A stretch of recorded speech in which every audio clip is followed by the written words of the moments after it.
to Senator Kennedy of Louisiana. Thank you, Mr. Chairman. Dr. Keyes, Professor Keyes, are you clairvoyant? Thanks for the question, Senator. No, I'm not. I'm not either.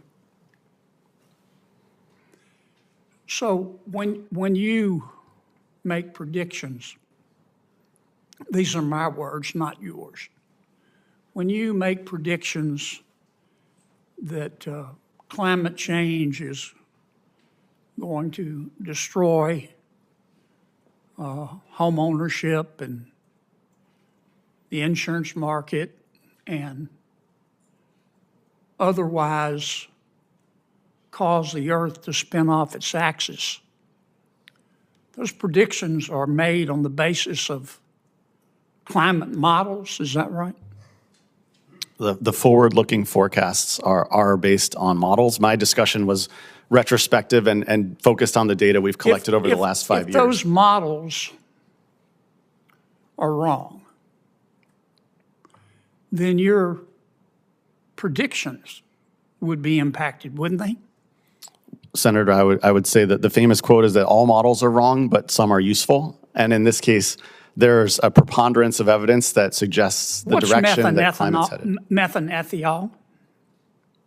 I'm not aware of that term, Senator. I'm surprised. I've read a lot of your writings. You seem to fancy yourself as a climate expert. Senator, I'm an expert on housing markets, mortgage markets, and insurance markets. I'm not a climate scientist. If I told you that methanethiol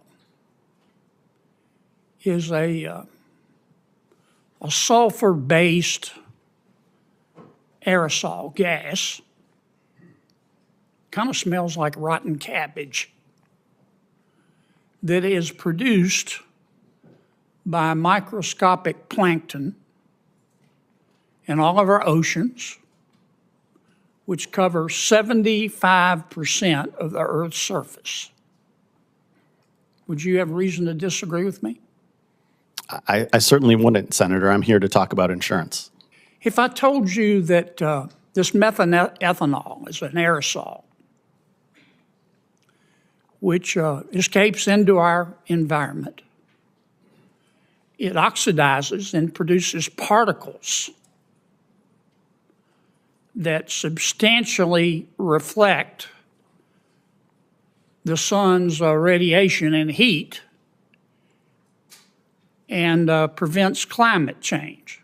Would you have a reason to disagree with me? I wouldn't, Senator. I'm here to talk about the insurance crisis. I know you don't want to talk about things that undermine your confident assertions, but this is important.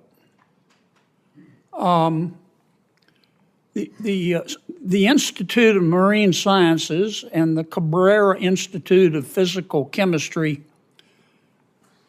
just a few days ago published a startling study. It's being widely reported. And it found that while scientists in these climate change models on which you rely have always known about methanethiol, that now science has discovered ways to better measure it, and that it demonstrates that there's 25% more methanethiol being released into our atmosphere than any scientist ever thought. And that's going to have a huge impact on cooling the earth, and we're going to have to recalibrate all of our climate change models. I suggest you read it, Doc. I see this essay that you wrote in the New York Times, appropriate, New York Times. Climate change should make you think homeownership. Did you write that? Yes, I did, Senator. It's pretty bold. You own a home? I do, in a flood zone. Have you sold it? Have I sold my home? Yeah. I live in my home, sir. Oh, well, you're telling everybody else to sell theirs. You're a climate extremist, aren't you, Professor? Certainly not, Senator. You are a political extremist, aren't you? Certainly not, Senator. On July 9th of 2024, did you tweet the following, quote, honestly, the biggest long-term political problem the Democrats have is that they don't know how to talk to low-information morons, close quote. I don't believe those are my words, Senator. I'd have to be able to see them if you would share that with me. Yeah, here it is, big as Dallas. I don't believe those are my words, Senator. You tweeted them. I don't believe that I did. Yes, you did. I may have liked someone else's tweet or retweeted someone else's tweet. Do you Those often are not my words. like tweets you don't agree with? Those are not my words, Senator. Yeah, but you tweeted them in approval, didn't you? You Those are can't not- make this cat walk backwards, Professor. Those are On not July my, 16th, those are not my words, Senator. 2024, did you tweet the following, quote, a big part of modern right-wing culture is this frisson of the illicit. The reading of this or that writer or account that are outre in whatever ways, fascist, race IQ obsessives, Holocaust denial adjacent, people with very weird sexual fixations and pathologies they turn into their own philosophy, etc. A lot of them, and I think this is true of Vance, and definitely true of the creepy Silicon Valley MAGA weirdos, have simply pickled their brains, end quote. Again, Senator, those are not my words, and I did not Tweeted tweet them, Professor. I did not tweet that, sir. Those are not Senator my Kennedy, words. Let me make this last point. You've got you're more a lot than of 2 nerve. minutes over your time. We You've have got other a lot of senators nerve, waiting. Professor, coming You here always go over your time and, so that I have to call and lecturing for us you. about Holocaust denial But being really, from the University of Pennsylvania. You have other senators who are waiting for their time, and you're well over yours. Thank you for your indulgence, Mr. Chairman. Senator Kane. Thank you, Mr. Chair. You noted that one of the witnesses used a Rolling Stones lyric, so I'm going to use one. Oh, a storm is threatening my very life today. If I don't get some shelter, I'm going to fade away. So I'm going to ask one question about shelter and one question about storms. So on the shelter question, I'd sort of like to address to Professor Keyes and Mr. Shigalian. I'm not thinking about climate models in this hearing. I've certainly thought about them in other hearings. I'm just thinking about the experience of Virginians who are trying to get homeowners insurance or flood insurance and what I hear from them. And I think that's the data that this hearing really is digging into. Let's talk a little bit about what that means if somebody's home is uninsurable. For most Americans, middle-class Americans, their home is their principal source of wealth. It's their most significant asset. It is the asset whose appreciation and value also is often the beginning of a family being able to, over generations, amass more and more wealth. So let's focus on that. If you live in an area where suddenly you can't get insurance, or when you're trying to sell your home and realize that wealth, purchasers are reticent to purchase because they have a hard time getting insurance, what does that do to families in these areas? And we have them in Virginia too, Portsmouth and the Hampton Roads area. Mr. Shigalian, if you could go first. Yes, so, especially with flood insurance, what you're saying is true, that if you go to sell your house and the buyer finds out that the flood insurance, sometimes it's $15,000, $20,000, $30,000 for flood insurance, that can, it can almost be that you can't sell the house. And in the flood insurance, I mean, the federal government, they make the rules and basically set the prices. And even though there's some private insurance out there now, the private insurance markets can decline people. So that, that can be another problem. It's not a relief valve for everybody. So either you might not be able to sell your house, or you may have to sell it at a really significant discount because of the flood Right, insurance the cost.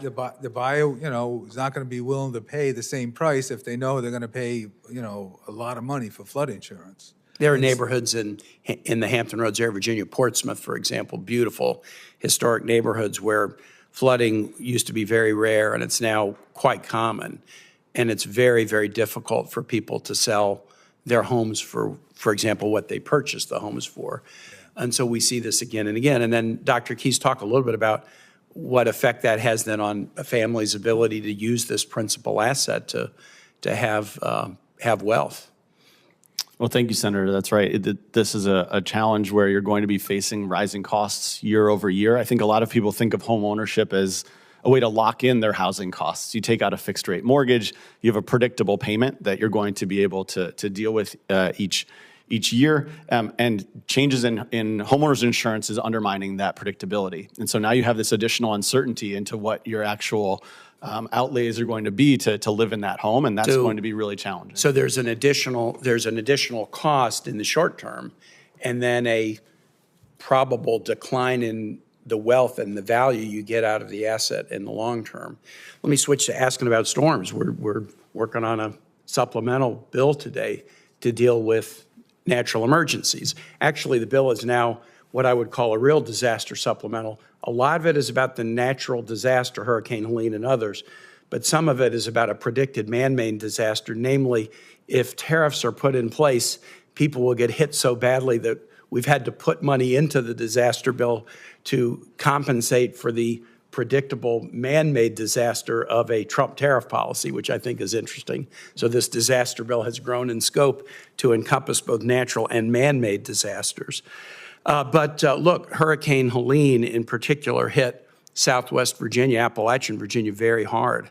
And I've been there to see the damage to homes, to businesses, to national parks and forests, which kind of drive economic activity, to infrastructure like roads washed out. And what we're seeing in Appalachian, I just looked at some of the data, Mr. Chair, is we're seeing some of the highest non-renewal rates. We certainly see them in coastal Virginia. We're starting to also see them in Appalachian Virginia, because even if annualized rainfall isn't changing that much, we're seeing rainfall and storms come much more episodically and unpredictably. And the infrastructure that's been built based on kind of norms and averages in these hollows, whether they be roads or schools or homes, they're not an infrastructure that can withstand abnormal weather patterns. And so we're seeing significant effects, and then that is also, at least there appears to be some correlation. I don't know that I know enough about the report yet to talk about causation, but we're starting to see non-renewal rates tick up in Appalachia as well. So I appreciate the work that the committee has done to surface this non-renewal issue. I do think this is an area where we're seeing it. Sure, we're seeing it in Florida and California, and I recognize that they've had some challenges that are severe on the climate side. We're starting to see it in Rhode Island. We're starting to see it in Virginia, including in places in Virginia where we wouldn't have predicted 10 years ago. I appreciate the committee for holding this hearing. Thanks, Senator Keyes.